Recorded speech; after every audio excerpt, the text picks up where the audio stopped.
पुरुष वर्ग के उदाहरण दिए हैं, लेकिन जहां पर इतनी बच्चियां हो, इतनी बहनें हो, वहां पर ये उदाहरण मुझे आज देना पड़ेगा। इससे बड़ा आश्रमों का उदाहरण कोई नहीं है। अपाला, घोषा, ये सारे लोग आश्रम से निकली, और एक टिप्पणी पर आप सबके हाथ खुलेंगे, इन लोगों के भी हाथ खुलेंगे, बड़े लोगों के हाथ खुलेंगे।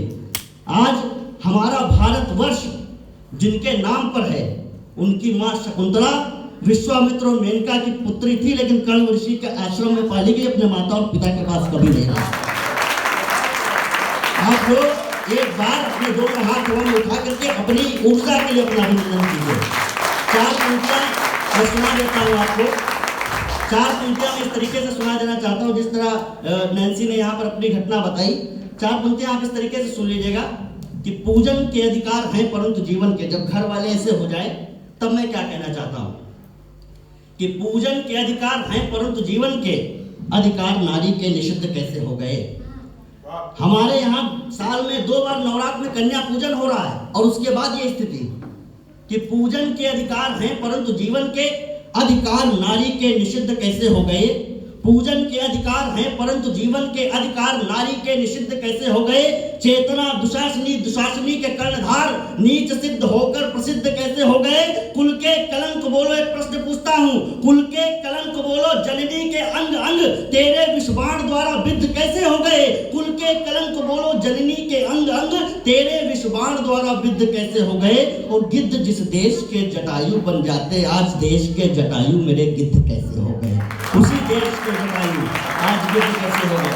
बहुत बहुत आभार। और जब यहाँ पर खड़ा हूँ तो मेरे सामने कुछ चित्र दिख रहे हैं। मुझे यहाँ पर आने के बाद पता चला कि आप लोग किस विचार के हैं और क्या देना चाहते हैं। इस देश में एक चित्र उसमें लगा हुआ है चंद्रशेखर आजाद का। एक छंद आपको सुना देना चाहता हूँ। अपने जीवन की आखिरी जंग लड़ रहे थे। आजाद पार्क जो वर्तमान में, पहले अल्फ्रेड पार्क था, जीवन की आखिरी जंग लड़ रहे हैं। और उन्हें मिला क्या, 4 पंक्तियां सुनिएगा कि नारियों के जेवर को, नर के कलेवर को, नेताजी सुभाष जैसे तेवर को क्या मिला। एक प्रश्न और दूसरे में उत्तर कि नारियों के जेवर को, नर के कलेवर को, नेताजी सुभाष जैसे तेवर को क्या मिला। शूली पर झूली थी जवानी की कहानी, तब बलिदानी दुर्गा के देवर को क्या मिला। और अपने ही बेटे शरणार्थी हुए यहाँ कश्मीरी क्यारियों में केसर को क्या मिला। और जिन्ना को मिला था पाक और नेहरू को हिंद, कोई तो बताए चंद्रशेखर को क्या मिला।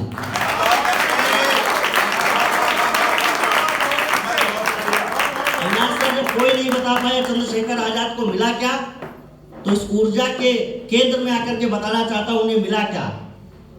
अंतिम जंग जब लड़ रहे थे तो जब शहीद हो गए तो अंग्रेज अधिकारी उनके पास पहुंचे, कहा take the gun and check the head, एक हाथ से बंदूक ले लो, दूसरे में देखो कि क्या है।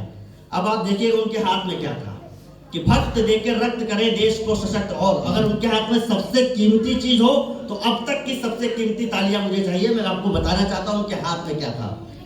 और जिनके मन पर यहाँ पर रहकर के आत्महत्या का विचार आया वो त्याग देना, क्योंकि मैं आपको बताना चाहता हूँ विश्व में अगर काम करना तो सबसे बड़ा करना। और उस विश्व की सबसे बड़ी आत्महत्या चंद्रशेखर आजाद ने एक बार कर लिए। अब आपको देश के लिए मरने के लिए, देश के लिए जीने की जरूरत है। 4 पंक्तियां सुन लेना कि भक्त देकर रक्त करे देश को सशक्त, और द्रोहियों ने सदा जड़े काटी इस देश की।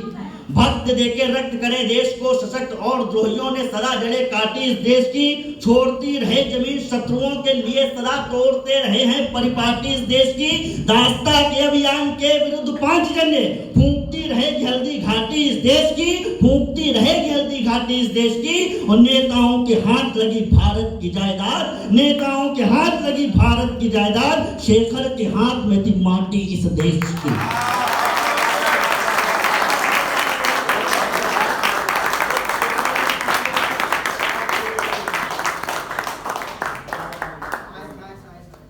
एक क्षण के लिए आदेश हो रहा है, मुझे पता नहीं याद होगा कि नहीं होगा। नहीं याद होगा तो अगले सम्मेलन में सुना दूंगा, उसकी रिकॉर्डिंग यहाँ सुना दी जाएगी। सुनिए कि चंद्रशेखर आजाद झांसी के जंगलों में निशानेबाजी सिखाते थे। और उनके जो शिष्य थे उन्होंने कहा आज हम उनकी परीक्षा लेते हैं, ये कैसे फायर करते हैं। उनका ठीक है, उन्होंने कहा कि आज आपको पेड़ पर निशाना लगाना है। अब अंतिम पंक्ति पे क्या हुआ ये देखिएगा कि तन मन धन से जो वन में रचे गए थे पूर्ण, मुझे पता नहीं कि भाषा आप लोगों तक पहुंच रही है, लेकिन मुझे ये पता है कि सारांश जरूर पहुंचेगा कि तन मन धन से जो वन में रचे गए थे, पूर्ण शस्त्र दक्षता के 4 वेद हो गए।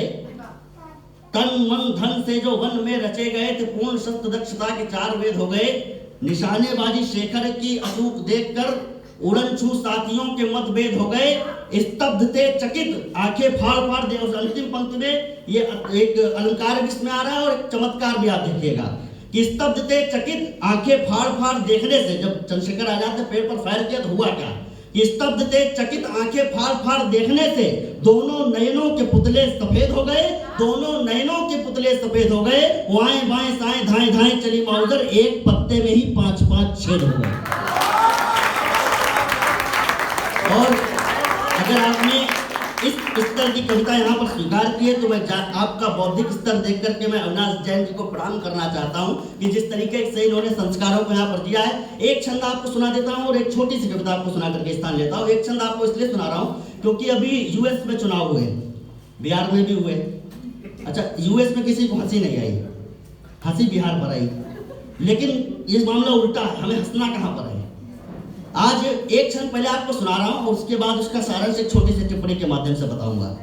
यूएस में जब चुनाव हुए तो पूरी सीनेट बदल गई, सब कुछ हो गया, लेकिन अभी तक ट्रंप अपनी हार स्वीकारने को तैयार नहीं है।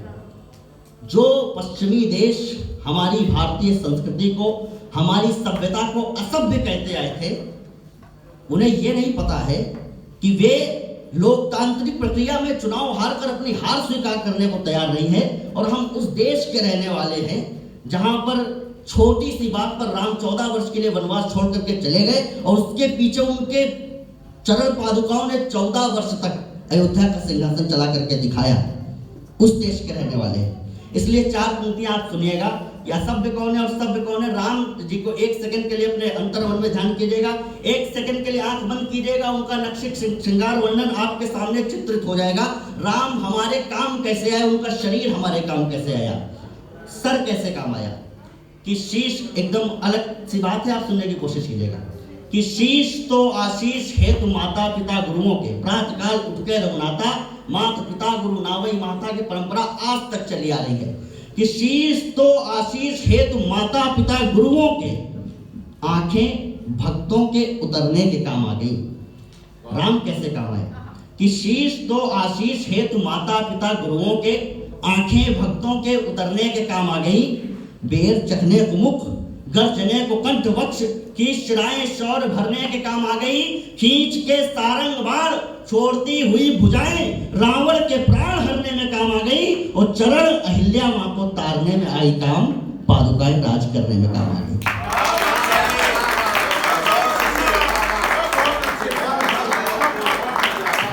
ये वही लोकतांत्रिक व्यवस्था है।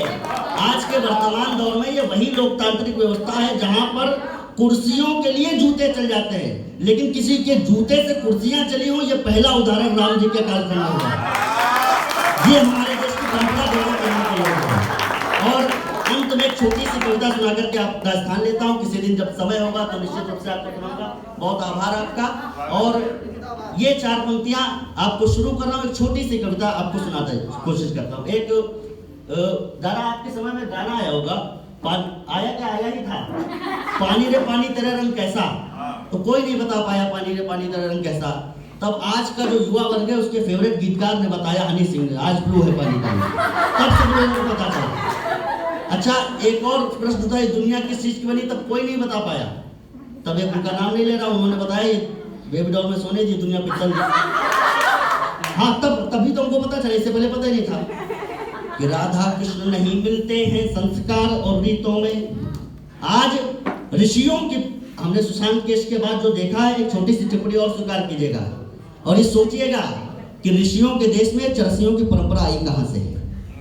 कि राधा कृष्ण नहीं मिलते हैं संस्कार और रीतों में, राधा कृष्ण नहीं मिलते हैं संस्कार और रीतों में, राधा कृष्ण नहीं मिलते हैं संस्कार और रीतों में, राधा कृष्ण नहीं मिलते हैं संस्कार और रीतों में। युवा देश का भटक गया है हनी सिंह के गीतों में, युवा देश का भटक गया है हनी सिंह के गीतों में। अब जाने का आशा रख दूं भारत की तरुणाई पर, अब जाने का आशा रख दूं भारत की तरुणाई पर, अब जाने का आशा रख दूं भारत की तरुणाई पर। जिसने लक्ष्मीबाई लुटा दी एक जलेबी बाई पर, जिसने लक्ष्मीबाई लुटा दी एक जलेबी बाई पर। हमने मंदिर नहीं बनाया शेखर से वनवासी का, हमने मंदिर नहीं बनाया शेखर से वनवासी का। बोलो कैसा मोल चुकाया भगत सिंह की फांसी का। वंदे मातरम के पैरों में तुष्टिकरण का छाला है, वंदे मातरम के पैरों में तुष्टिकरण का छाला है। राष्ट्रगान की श्रेणी में अब उलाला उलाला है, राष्ट्रगान की श्रेणी में बस उलाला उलाला है। जो अब राष्ट्रगान की श्रेणी में बस उलाला उलाला। एक पंक्ति में आपके साथ में एक अच्छी बात के साथ में समापन करना चाहता हूं कि देखिए कई बार होता है ना कि अब सीधे आपसे कोई पूछ लेगा 19 सत्य कितना होता है तो आप नहीं बता पाएंगे। 19 से कम 150। हाँ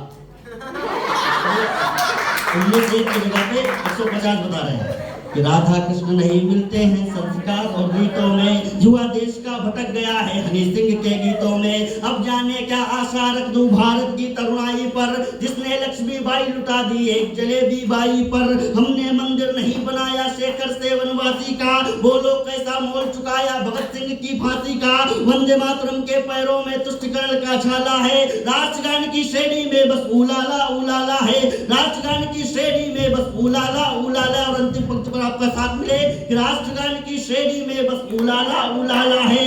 ये शाहरुख सलमान सैफ असली जीवन में जीरो है, ये शाहरुख सलमान सैफ असली जीवन में जीरो है, ये शाहरुख सलमान सैफ असली जीवन में जीरो है। वीर शिवा के सेनापति तानाजी असली हीरो हैं, वीर शिवा के बहुत बहुत आभार।